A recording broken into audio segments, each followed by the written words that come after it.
फोनवा करत रहेलू, अब तो हालो न पूछेलू। जवन कसम खैले रहेलू साथे जिए के, ओही कसम के तू भूल गईलू। रात भर जागी तोहरे याद में, अखिया से पानी बहेला।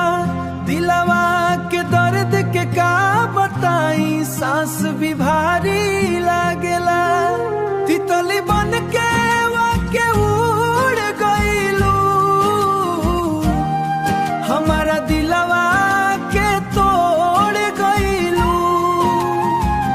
जियते जी भूरा छोड़ गईलू, हमारा नयनवा रोवावत गईलू। गाँव के ओ पेड़ याद बा, जहाँ हाथ पकड़ ले रहेलू।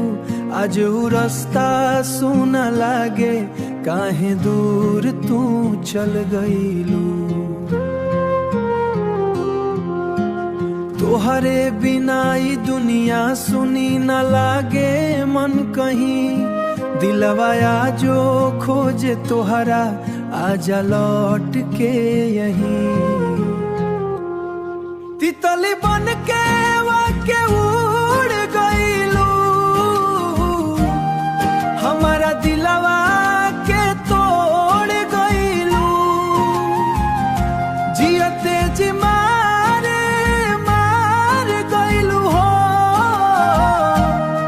प्यार अधूरा छोड़ गईलू।